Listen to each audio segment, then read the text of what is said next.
To start or stop the DHCP client service in Windows 11 Home, right-click on Start menu icon, and then select Computer Management.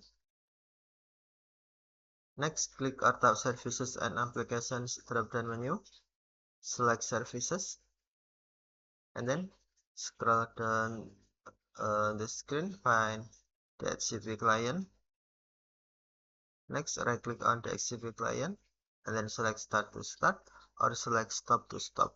Registers and updates IP addresses and DNS records for this computer. If this service is stopped, this computer will not receive dynamic IP addresses and DNS updates. If the service is disabled, any services that explicitly depend on it will fail to start. Okay, thank you for watching. Have a nice day.